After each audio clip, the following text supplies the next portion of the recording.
ജീവമൊഴി കാൽവരിനാഥന്റെ സ്നേഹമൊഴി തിരുനിറത്താൽ ജീവനേകും യേശുനാഥന്റെ ജീവമൊഴി ജീവധാര ജീവധാര ജീവധാര.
പാർക്കുമൽ പായുസി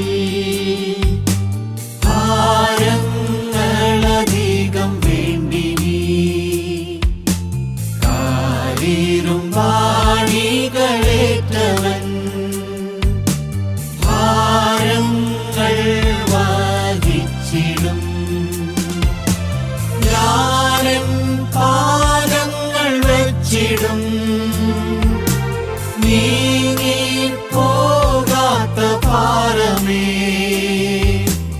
ഏരിക്കായി പിളർന്ന ഭാരമേ ഏരിക്കായി പിളർന്ന ഭാരമേ.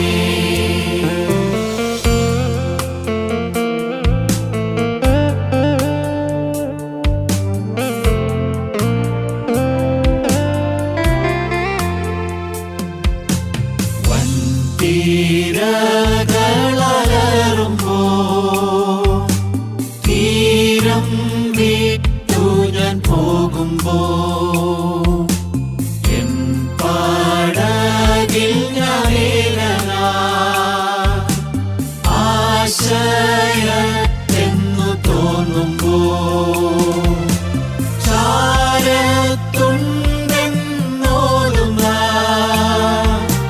പ്രിയന്റെ സ്വരം കേൾക്കും ഞാൻ പ്രിയന്റെ സ്വരം കേൾക്കും ഞാൻ പ്രിയന്റെ സ്വരം കേൾക്കും ഞാൻ.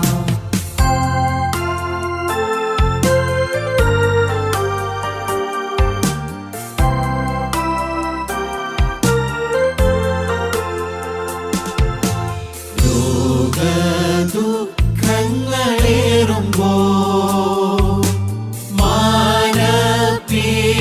മാനപീഡകളേറുമ്പോ ക്രൂശിൽ പങ്കപ്പടേറ്റതാ യേശു മാത്രമെന്ന ഭയം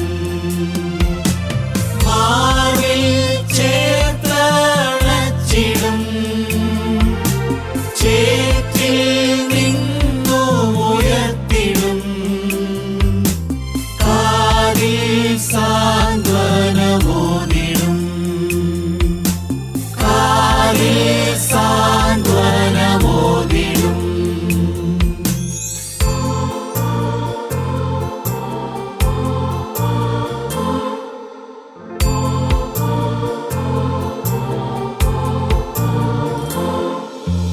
ദേഹം മണ്ണിലുപേക്ഷിച്ചു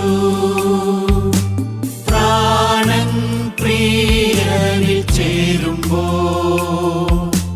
ഗോളാന്തരങ്ങൾ താണ്ടിടും യാത്രയിലും പ്രിയൻ തുണ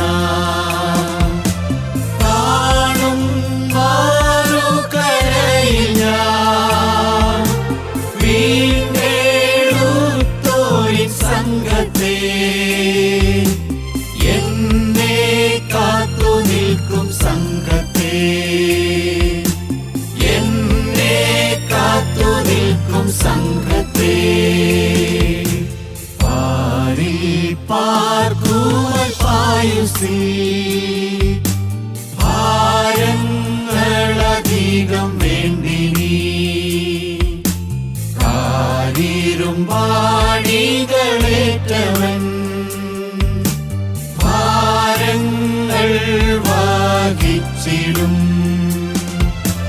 ഞാനെൻ പാദങ്ങൾ വച്ചിടും നീങ്ങി പോകാത്ത പാറമേ, എനിക്കായി പിളർന്ന പാറമേ, എനിക്കായി പിളർന്ന പാറമേ.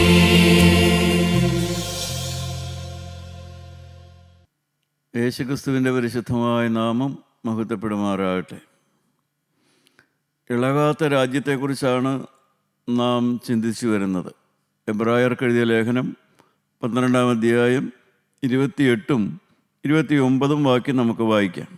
ആകയാൽ ഇളകാത്ത രാജ്യം പ്രാപിക്കുന്നത് കൊണ്ട് നാം നന്ദിയുള്ളവരായി ദൈവത്തിന് പ്രസാദം വരുമാറ് ഭക്തിയോടും ഭയത്തോടും കൂടെ സേവ ചെയ്യുക.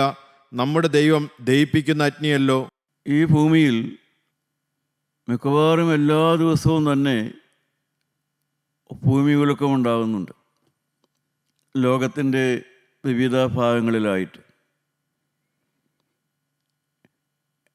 ഒരു വർഷത്തിൽ ഏതാണ്ട് 100 ഭൂമികുലുക്കം മാത്രമേ മനുഷ്യർ അറിയുന്നതായിട്ടുള്ളൂ. ബാക്കി ഈ കുലുക്കങ്ങളൊന്നും സാധാരണ ശ്രദ്ധയിൽപ്പെടാറില്ല സാധാരണക്കാരുടെ. എന്നാൽ 100 ഭൂമികുലുക്കങ്ങളെങ്കിലും എന്തെങ്കിലുമൊക്കെ ചെറിയ കേടുപാടുകൾ വരുത്തുന്നതായിട്ടുണ്ട്. ഭവനങ്ങൾക്കോ അല്ലെങ്കിൽ ഡാം മുതലായ പണിത്തരങ്ങൾക്കോ റെയിൽവേ മുതലായ റോഡ് മുതലായ കാര്യങ്ങൾക്കൊക്കെ കേടുവരുത്തുന്ന ഭൂമികുലുക്കങ്ങളും ഉണ്ടാകാറുണ്ട്. ഏത് ഭൂമികുലുക്കവും നഷ്ടമുണ്ടാക്കുന്നത് തന്നെയാണ്. പ്രിയപ്പെട്ടവരെ, നമ്മുടെ ജീവിതത്തിലെ അനേക കുലുക്കങ്ങളും നഷ്ടമുണ്ടാക്കുന്നതാണ്. രാജ്യങ്ങൾ കുലുങ്ങാറുണ്ട്, രാജ്യങ്ങളുടെ കെട്ടുറപ്പുകളെ ബാധിക്കാറുണ്ടത്, ഭരണയന്ത്രത്തെ തകർക്കാറുണ്ട്. അതെല്ലാം രാജ്യങ്ങൾക്ക് നഷ്ടമുണ്ടാക്കുന്നതാണ്. സഭകൾ കുലുങ്ങാറുണ്ട്, വിശ്വാസത്തിൽ കുലുങ്ങുന്നു, സഭകളുടെ കുലുക്കം. അതുപോലെ തന്നെ വിശ്വാസ ജീവിതം ആരംഭിച്ചവരുടെ കുലുക്കം, വിശ്വാസക്കപ്പൽ ഉടഞ്ഞു പോകുന്നു, തിരുവചനം പറയുന്നു. ദൈവമക്കളെ, ഇതെല്ലാം ദൈവത്തോടുള്ളതായ സ്നേഹം കുറഞ്ഞു പോകുന്നു. രാജ്യങ്ങൾ കുലുങ്ങുന്നത് എന്തുകൊണ്ടാണ്? മനുഷ്യരാണ് രാജ്യങ്ങളിലെല്ലാം തലപ്പത്തിരിക്കുന്നത്. മനുഷ്യൻ്റെ ആ പ്രകടമായ സ്വഭാവം, അഹങ്കാരവും നിഗളവും തന്നിഷ്ടവും തൻ്റെ ഇടവും മറ്റുള്ളവരെ നശിപ്പിക്കണമെന്നുള്ളതായ വ്യഗ്രതയെല്ലാം രാജ്യങ്ങളെ ഭരണാധികാരികൾ മൂലം രാജ്യങ്ങൾ തകരുന്നു. സഭകൾ തകർന്നത് എന്തുകൊണ്ടാണ്? അതുപോലെ തന്നെ സഭാധിപന്മാരുടെ അഹങ്കാരവും നിഗളവും തന്നിഷ്ടവും പദവിമോഹമെല്ലാം സഭകളെ തകർത്തു കളയുന്നു. വിശ്വാസക്കപ്പൽ തകർന്നു പോകുന്നു. അനേകർക്കും യേശുക്രിസ്തുവിനോടുള്ള ബന്ധം കുറഞ്ഞു പോകുന്നു. വിശ്വാസക്കപ്പൽ തകർന്നു പോകുന്നു. പ്രിയപ്പെട്ടവരെ, ഭവനങ്ങൾ കുലുങ്ങാറുണ്ട്. ഭവനങ്ങൾ എങ്ങനെയാണ് കുലുങ്ങാറുള്ളത്? ദാമ്പത്യ ബന്ധങ്ങൾ കുലുങ്ങുന്നു, അപ്പനും മക്കളും തമ്മിലുള്ള ബന്ധങ്ങൾ കുലുങ്ങുന്നു. എല്ലാം സ്നേഹമൂലമാണ്. സ്നേഹക്കുറവാണ് അതിൻ്റെ കാരണം. സ്നേഹരാഹിത്യം, അഥവാ സ്നേഹിക്കാനുള്ള കഴിവില്ല, അല്ലെങ്കിൽ സ്നേഹിക്കാനുള്ള താല്പര്യമില്ല, സ്നേഹിക്കാനുള്ള മനസ്സില്ല. അങ്ങനെയെല്ലാമാണ് കുടുംബ ബന്ധങ്ങൾ തകർന്ന് പോകാറുള്ളത്, ഭൂമികുലുക്കം ഉണ്ടാകാറുള്ളത്. എന്നാൽ ഇതെല്ലാം ഇളകുന്നതാണെങ്കിലും ഇളകാത്ത ഒരു രാജ്യമുണ്ട്. ഇളകാത്ത രാജ്യം എന്ന് പറഞ്ഞാൽ എന്താണ് ഇതിൻ്റെ അർത്ഥം? ഇളകാത്ത രാജ്യം എന്ന് പറഞ്ഞാൽ എന്താണ് അതിൻ്റെ അർത്ഥം? നിത്യതയാണ്, നിത്യമായ അവസ്ഥയാണ്. ജീവനുള്ള ദൈവം കൽപ്പിച്ചിരിക്കുന്നതായ ആ നിത്യമായ ആ ജീവിതമുണ്ട്, നിത്യമായ ഒരവസ്ഥയുണ്ട്. അതിനിളക്കമില്ല. ദൈവം ശില്പിയായി പണിതതും അടിസ്ഥാനങ്ങളുള്ളതുമായ ആ നഗരത്തിന്, ആ രാജ്യത്തിന് ഒരു ഇളക്കവും സംഭവിക്കുന്നില്ല എന്നാണ് നാം വായിക്കുന്നത്. അത് താൽക്കാലികമല്ല.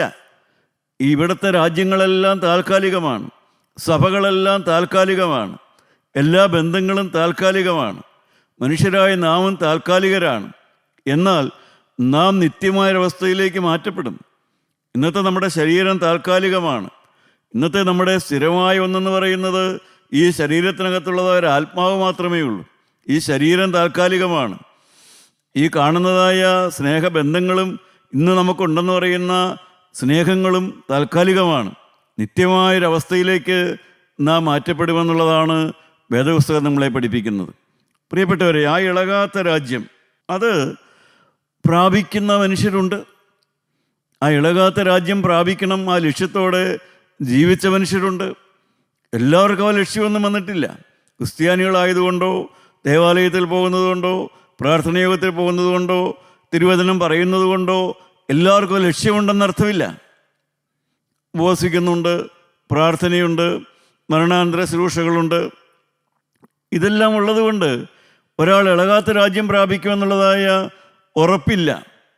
കാരണം ജീവിച്ചിരിക്കുന്ന കാലത്ത് മനുഷ്യന് ആ ലക്ഷ്യമുണ്ടായിരിക്കണം. ജീവിച്ചിരിക്കുന്ന കാലത്ത് ആ ലക്ഷ്യമുണ്ടായിരുന്ന മനുഷ്യരുണ്ട്, അനേകരുണ്ട്.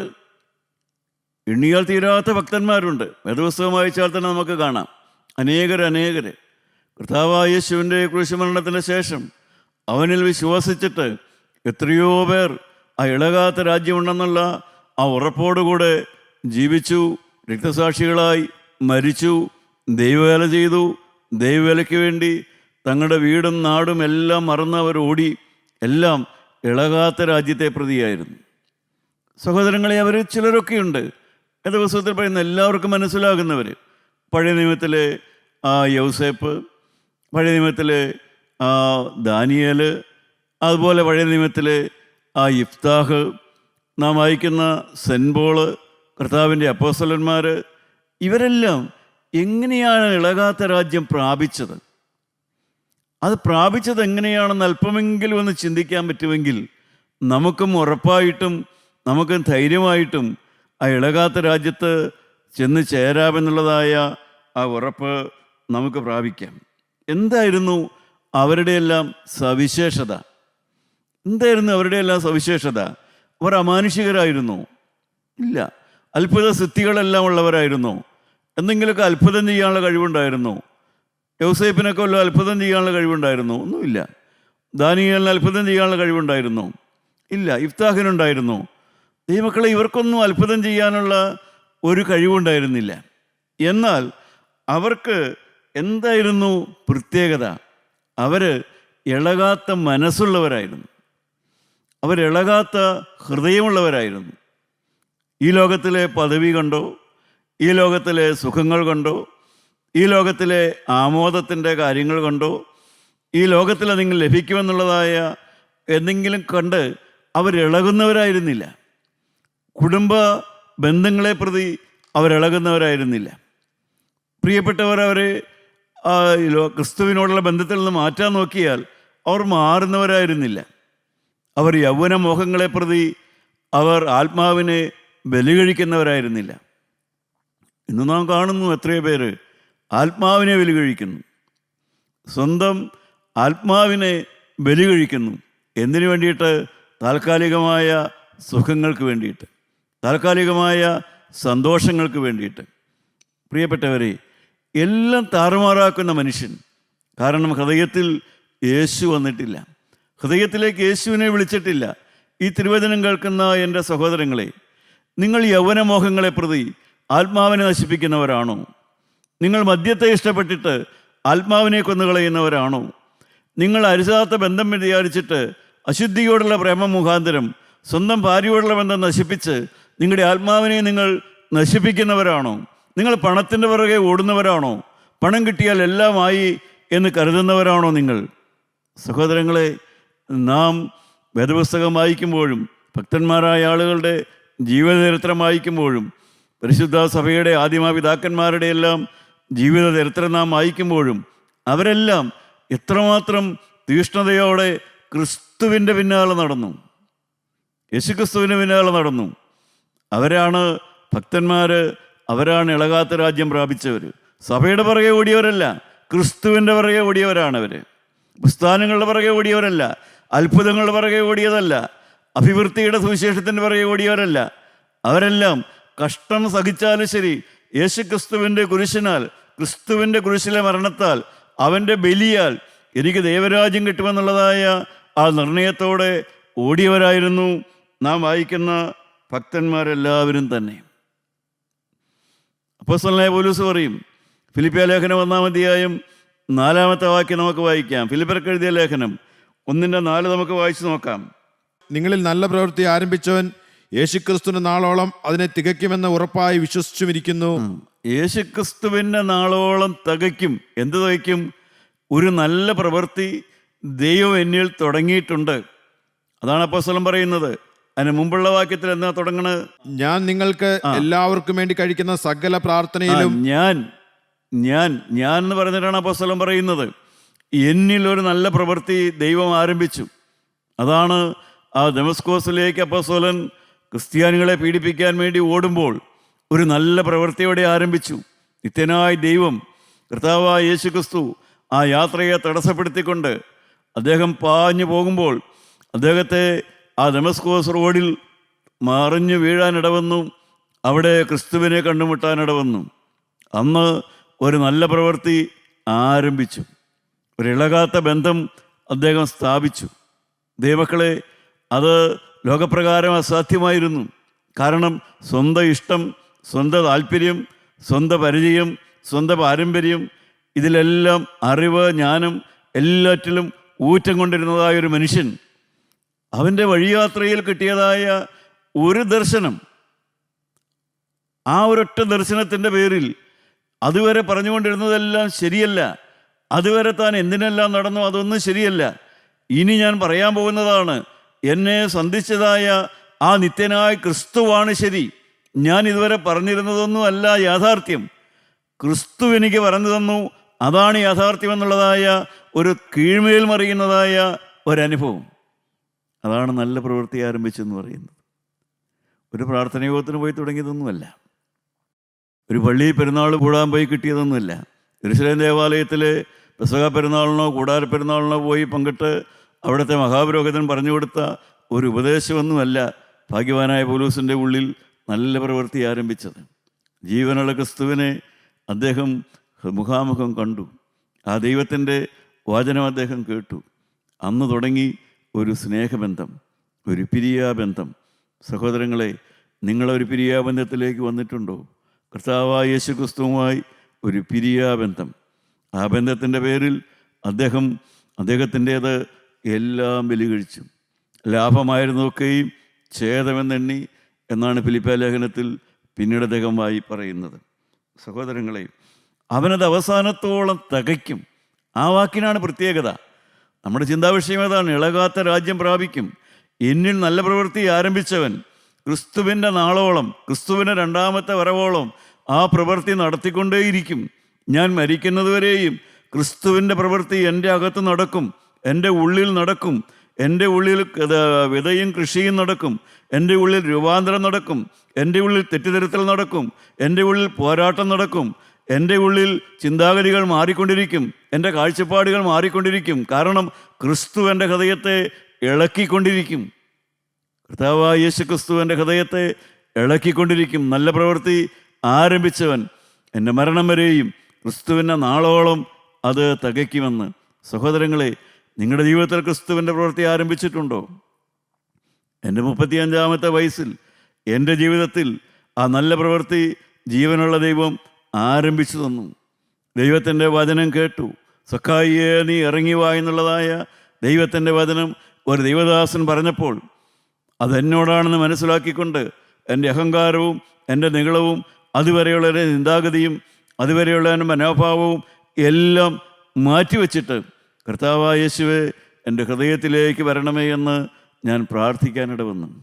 ഒരു നല്ല പ്രവൃത്തി അവിടെ ആരംഭിച്ചു. എൻ്റെ സ്വഭാവം മാറി, എൻ്റെ പ്രകൃതം മാറി. എൻ്റെ പ്രിയപ്പെട്ടവരെ, ഞാൻ എൻ്റെ അവയവങ്ങളെ 6-ാമത്തെ അധ്യായം, റോമാലേഖനം 6-ാം അധ്യായം 19-ാമത്തെ വാക്യം നമുക്ക് വായിച്ചു നോക്കാം. എന്താണ് അപ്പോസ്തലൻ ചെയ്തത്? എന്താണ് ഒരു ക്രിസ്തു വിശ്വാസി ചെയ്യേണ്ടത്? ഇളകാത്ത രാജ്യം പ്രാപിക്കണമെങ്കിൽ എന്ത് ചെയ്യണമെന്ന് പറഞ്ഞു തരുന്നുണ്ട്. 6:19, റോമർ 6:19. നിങ്ങളുടെ ജഡത്തിന്റെ ബലഹീനത നിമിത്തം ഞാൻ മനുഷ്യരീതിയിൽ പറയുന്നു, നിങ്ങളുടെ അവയവങ്ങളെ അധർമ്മത്തിനായി അശുദ്ധിക്കും അധർമ്മത്തിനും അടിമകളാക്കി സമർപ്പിച്ചതുപോലെ ഇപ്പോൾ നിങ്ങളുടെ അവയവങ്ങളെ വിശുദ്ധീകരണത്തിനായി നീതിക്ക് അടിമകളാക്കി സമർപ്പിപ്പിൻ. ദൈവമക്കളെ, അത് മാത്രമേ ചെയ്തുള്ളൂ. അതുവരെ പാപം ചെയ്യാൻ വേണ്ടി ഉപയോഗിച്ചുകൊണ്ടിരുന്ന അവയവങ്ങൾ, അതുവരെ പാപത്തിൽ സ്ഥിതിരുന്ന കണ്ണും കാതും നാവും മൂക്കും എല്ലാ ഇന്ദ്രിയങ്ങളെല്ലാം പാപം കണ്ടാലും മതിയാകാതെ പിന്നെയും പിന്നെയും കണ്ടുകൊണ്ടിരുന്ന, പറഞ്ഞാലും തീരാതെ പറഞ്ഞുകൊണ്ടിരുന്നതായ ആ അവയവങ്ങളെ, ഇന്ദ്രിയങ്ങളെ നീതിയുടെ ആയുധങ്ങളായി ക്രിസ്തുവിന് സമർപ്പിച്ചു. കർത്താവായ യേശുവിന് സമർപ്പിച്ചു. പാപം ചെയ്യാനുള്ള ആരോഗ്യം നഷ്ടപ്പെട്ടില്ല, മദ്യപിക്കാനുള്ള കഴിവ് നഷ്ടപ്പെട്ടില്ല, ഒരു കൊള്ളരുതായ്മയ്ക്കുമുള്ള കഴിവ് നഷ്ടപ്പെട്ടില്ല. പക്ഷേ അതെല്ലാം വേണ്ട എന്ന് വെച്ചു. എന്തിനെ പ്രതി? ദൈവത്തെ സ്നേഹിച്ചു. 97-ാം സങ്കീർത്തനം 10-ാമത്തെ വാക്യവും റോമർക്കെഴുതിയ ലേഖനം 16-ാം അധ്യായം 20-ാം വാക്യം നമുക്ക് വായിക്കാം. യഹോവയെ സ്നേഹിക്കുന്നവരെ ദോഷത്തെ വെറുപ്പിൻ. അവൻ തൻ്റെ ഭക്തന്മാരുടെ പ്രാണങ്ങളെ കാക്കുന്നു, ദുഷ്ടന്മാരുടെ കയ്യിൽ നിന്ന് അവരെ വിടുവിക്കുന്നു. യഹോവയെ സ്നേഹിച്ചു, ദൈവത്തെ സ്നേഹിച്ചു. പാപത്തോടുള്ള വെറുപ്പ് അകത്ത് നിന്ന് വരാൻ തുടങ്ങി. പുറമേ നിന്ന് വന്നതല്ല. ഭയപ്പെട്ടല്ല പാപം ചെയ്യാത്തത്, ആരെങ്കിലും ഭയപ്പെട്ടിട്ടല്ല മദ്യപിക്കാത്തത്, ആരെങ്കിലും പേടിച്ചിട്ടല്ല വേണ്ടാതിനം ചെയ്യാത്തത്, ആരെങ്കിലും കാണുമല്ലോ എന്നോർത്തല്ല അരുതാത്ത ചെയ്യാത്തത്, കൈക്കൂലി മേടിക്കാത്തത്, പണത്തിൻ്റെ പുറകെ പോകാത്തത്, അശുദ്ധി ചെയ്യാത്തത്, വേറെ ആരെങ്കിലും കാണുമോ എന്നുള്ളതല്ല. അകത്തുനിന്ന് വരുന്ന ആഗ്രഹമാണ്. ദൈവത്തെ സ്നേഹിക്കാൻ തുടങ്ങിയപ്പോൾ അകത്തുനിന്ന് പാപത്തോടുള്ളതായ വെറുപ്പ് വന്നു. 16-ാമത്തെ അധ്യായം വായിക്കാം. റോമർ 16-20 വായിക്കാം. സമാധാനത്തിന് ദൈവമോ വേഗത്തിൽ സാത്താനെ നിങ്ങളെ കാൽക്കീഴെ ചതച്ചുകളയും. നമ്മുടെ കർത്താവായ യേശുക്രിസ്തുവിന്റെ കൃപ നിങ്ങളോടുകൂടി ഇരിക്കുമാറാകട്ടെ. പാപത്തെ ചവിട്ടണമെന്നുള്ളതായ ആഗ്രഹം എന്ന് പറഞ്ഞാൽ എന്താ? പാപത്തെ ചവിട്ടുക എന്ന് പറഞ്ഞാൽ എന്താ അർത്ഥം? പാപം ചെയ്യൂല, പാപത്തെ താലോലിക്കുകയല്ല. അതുവരെ പാപത്തെ താലോലിക്കുകയായിരുന്നു, അവസരം ഉണ്ടാക്കി ചെയ്യുകയായിരുന്നു. എവിടെയാണ് ചീത്ത പുസ്തകം കിട്ടുക, എവിടെയാണ് ബ്ലൂ ഫിലിം ഉള്ളത്, എവിടെയാണ് ബാറ്, ഇതൊക്കെ അന്വേഷിച്ചുകൊണ്ടിരുന്ന ഞാൻ, ഇതൊക്കെ അന്വേഷിച്ചുകൊണ്ടിരുന്ന ഓരോ വ്യക്തിയും, മനസ്സാന്തരപ്പെട്ടവർക്കറിയാം. ഇതൊക്കെ അന്വേഷിച്ചുകൊണ്ടിരുന്ന വ്യക്തി അതിൽ നിന്നെല്ലാം മാറിക്കൊണ്ട് എന്താണ്? പാപത്തെ ചവിട്ടുകയാണ്. പാപം വേണ്ട, അതെനിക്ക് വേണ്ട, പകരം എനിക്ക് യേശുവിനെ സ്നേഹിച്ചാൽ മതി. എൻ്റെ പ്രിയ സഹോദരീ സഹോദരന്മാരെ, ജീവനുള്ള ക്രിസ്തുവിനോടുകൂടെ നടക്കുന്ന ഒരനുഭവം, ജീവനുള്ള ക്രിസ്തുവിനെ സ്നേഹിച്ചുകൊണ്ട് പാപം കൂടാതെ ജീവിക്കുന്ന ഒരു ജീവിതം, എന്നിൽ നല്ല പ്രവൃത്തി ആരംഭിച്ച ഒരു ദൈവം. അപ്പോസ്തലനായ പൗലോസ് താൻ പാപമില്ല എന്ന് പറയുന്നവനായിരുന്നില്ല, മറിച്ച് പാപത്തോട് പോരാടണമെന്നാണ് പഠിപ്പിച്ചത്. താൻ പാപമില്ലാത്തവനാണെന്ന് പറഞ്ഞില്ല, താൻ പാപത്തോട് പോരാടുന്നവനാണ്. നിങ്ങളും പോരാടുന്നവരാകണമെന്നാണ് അദ്ദേഹം ക്രിസ്ത്യാനികളെ പഠിപ്പിച്ചത്. ഇന്ന് കൂട്ടായ്മകൾ പഠിപ്പിക്കുന്നില്ല, ഇന്ന് സഭകൾ പഠിപ്പിക്കുന്നില്ല പാപത്തോട് പോരാടണമെന്ന്.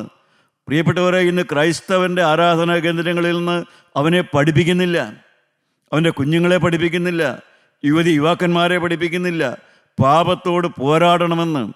എത്ര വ്യക്തമായ ഉപദേശമാണ്, എത്ര സ്തുത്യമായ ഉപദേശമാണ് വേദപുസ്തകം പഠിപ്പിക്കുന്നത്. പാപത്തോട് മനുഷ്യൻ പോരാടണം, ഏത് പ്രായത്തിലും പോരാടണം. പാപം പ്രായമനുസരിച്ച് വ്യത്യാസപ്പെട്ടെന്നിരിക്കാം, പക്ഷേ ഏത് പ്രായത്തിലും മനുഷ്യൻ അശുദ്ധിയോടാണെങ്കിലും കോപത്തോടാണെങ്കിലും വിരോധത്തോടായാലും ഒരു കയ്പുമില്ലാത്ത ഒരു ഹൃദയത്തോടെ ജീവിക്കാൻ മനുഷ്യൻ പഠിച്ചിരിക്കണം. ഒരു കയ്പുമില്ലാത്ത ഹൃദയം, ആരോടും നീരസമില്ലാത്ത ഹൃദയം, ആരോടും പകയില്ലാത്ത ഹൃദയം, ആരോടും പ്രതികാരമില്ലാത്ത ഹൃദയം, ദൈവം തന്നവരെ സ്നേഹിക്കുവാനുള്ളതായ കഴിവാണ് ദൈവത്തോട് ചോദിക്കേണ്ടത്. ദൈവത്തോട് കുറേ പണവും കുറേ പ്രതാപവും മാത്രം ചോദിച്ചു, സുന്ദരിയായ ഭാര്യയെ വേണമെന്ന് ആഗ്രഹിച്ചു, ആരോഗ്യമുള്ള ഭർത്താവിനെ വേണമെന്ന് ആഗ്രഹിച്ചു, പക്ഷേ സ്നേഹിക്കാനുള്ള ഹൃദയം ചോദിക്കാതെ വിവാഹത്തിലേക്ക് പോയി. തരുന്ന ഭർത്താവിനെ, ലഭിക്കുന്ന ഭാര്യയെ സ്നേഹിക്കണമെന്നുള്ള ആഗ്രഹം ദൈവത്തോട് ചോദിച്ചില്ല. പകരം ഈ ലോകത്തിലെ എല്ലാം കണ്ടുകൊണ്ട് വിവാഹം നടത്തി. എന്ത് സംഭവിച്ചു? സ്നേഹിക്കാൻ പറ്റുന്നില്ല. കാരണം സ്നേഹിക്കാനുള്ള ഹൃദയം ആരോടും ചോദിച്ചില്ല, തരാൻ കഴിയുന്നവനോട് ചോദിച്ചില്ല. പ്രിയപ്പെട്ടവരെ, കർത്താവായ യേശുവിനോട് ആലോചന ചോദിക്കാതെ മുന്നോട്ട് പോകുന്ന അനേക ക്രൈസ്തവരുണ്ട്. അവരുടെ ജീവിതത്തിലെ ഓരോ കാര്യങ്ങൾക്കും അവർ ദൈവത്തോട് ആലോചന ചോദിക്കുന്നില്ല. ഇടത്തോട്ടോ വലത്തോട്ടോ തിരിയുമ്പോൾ വഴി ഇതാകുന്നു എന്ന് പറയുന്നതായ ഒരു സ്വരം കേട്ട് ജീവിക്കുന്ന ജീവിതമാണ് ക്രൈസ്തവ ജീവിതം. അത് മനസ്സിലാക്കാതെ ഇന്ന് മനുഷ്യൻ തനിക്ക് ബോധിച്ചതുപോലെ, തൻ്റെ ലക്ഷ്യം പോലെ, എന്നോട് ഇങ്ങോട്ട് ഒരു വാക്കുപോലും പറയാത്ത ആരാധനാ കേന്ദ്രങ്ങളിൽ പോയി ആരാധന നിന്ന് മടങ്ങിപ്പോരുന്ന അന്ധവിശ്വാസത്തിൻ്റെ അടിമകളായി മനുഷ്യൻ തീർത്തിരിക്കുന്നു. ദൈവത്തിന് സ്തോത്രം. എന്താണ് വിശ്വാസമെന്നോ, എന്താണ് വിശുദ്ധി എന്നോ, എങ്ങനെ ജീവിക്കണമെന്നോ പറഞ്ഞു കേൾക്കാൻ താല്പര്യമില്ലാത്തൊരവസ്ഥ. ജീവനുള്ള ദൈവം ദഹിപ്പിക്കുന്ന അഗ്നിയത്രേ. നാം എന്താണ് വായിച്ചത്? നമുക്ക് വായിക്കാം. എബ്രായ ലേഖനം 12-ാം അധ്യായം 29-ാമത്തെ വാക്യം നമുക്ക് വായിച്ചു നോക്കാം. നമ്മുടെ ദൈവം ദഹിപ്പിക്കുന്ന അഗ്നിയല്ലോ. ദൈവം ദഹിപ്പിക്കുന്ന അഗ്നിയല്ലോ. പ്രിയപ്പെട്ടവരെ, കന്യമറിയാവിൻ്റെ ഇതിൽ കയ്യിലിരിക്കുന്ന ഒരു ഉണ്ണിയേശുവിൻ്റെ മുമ്പിലാണ് അനേകർ നിന്ന് പ്രാർത്ഥിക്കുന്നത്. അവർ സത്യം അറിയുന്നില്ല. ഉണ്ണിയേശുവിൻ്റെ, മാതാവിൻ്റെ കയ്യിലിരിക്കുന്ന ഉണ്ണിയേശുവിൻ്റെ മുമ്പിൽ നിന്ന് പ്രാർത്ഥിക്കുന്നു, നല്ലത് തന്നെ. പക്ഷേ അവരറിയുന്നില്ല ദൈവം ദഹിപ്പിക്കുന്ന അഗ്നിയാണിപ്പോളെന്ന്.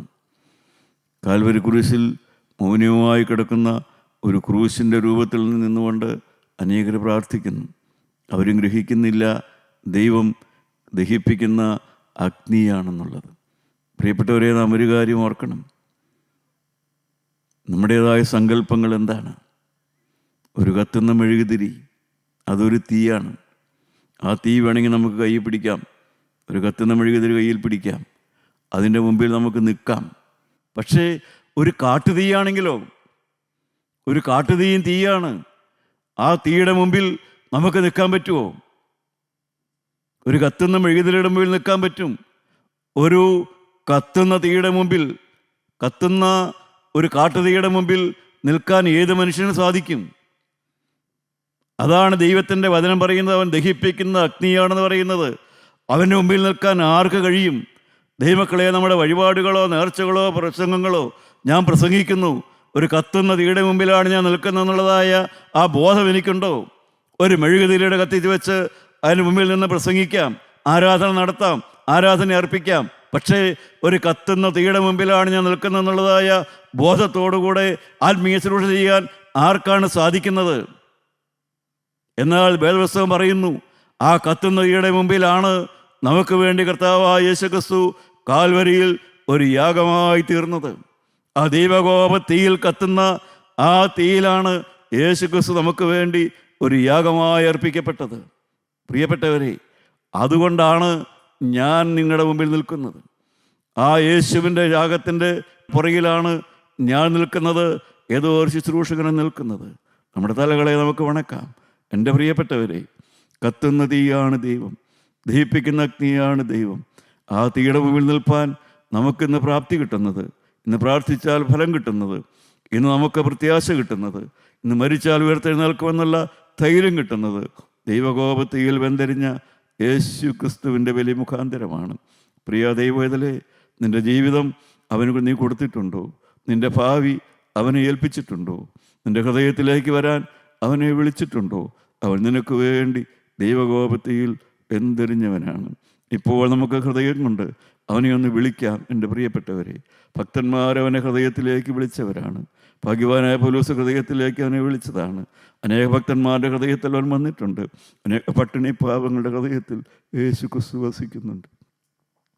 അനേക ക്യാൻസർ രോഗികളുടെ ഹൃദയത്തിൽ യേശു ഇന്നും പ്രവർത്തിക്കുന്നുണ്ട്. അനേക മാറാരോഗികളുടെ ഹൃദയത്തിൽ അവനിന്ന് സന്തോഷത്തോടെ വസിക്കുന്നുണ്ട്. അനേകർ നിസ്സഹായര്, അംഗഹീനര്, ദൈവമക്കളെ, അവരുടെ എല്ലാ ഹൃദയത്തിൽ യേശു ക്രിസ്തു ഇന്നും ജീവിക്കുന്നുണ്ട്, പ്രവർത്തിക്കുന്നുണ്ട്. അവൻ നിങ്ങളുടെ ഹൃദയത്തിലും വരട്ടെ. യേശുവേ, എൻ്റെ ഹൃദയത്തിലേക്ക് കടന്നു വരണമേ. നസ്രായനായ യേശുവേ, എൻ്റെ ഹൃദയത്തിലേക്ക് കടന്നു വന്ന് എൻ്റെ കുടുംബത്തെ അനുഗ്രഹിക്കണമേ, എൻ്റെ തലമുറയെ അനുഗ്രഹിക്കണമേ. എനിക്കൊരു ഭാവി പ്രത്യാശ തരണമേ. വരുവാനുള്ള ലോകത്തിൽ നിത്യതയിലെത്തുവാനുള്ള ഭാഗ്യം തന്ന് അനുഗ്രഹിക്കണമെന്ന് അപേക്ഷിക്കുന്നു. യേശു മൂലം പ്രാർത്ഥിക്കുന്നു. കൃപയോടെ കേട്ട് ഉത്തരം തരുമാറാകണമേ. ആമേൻ.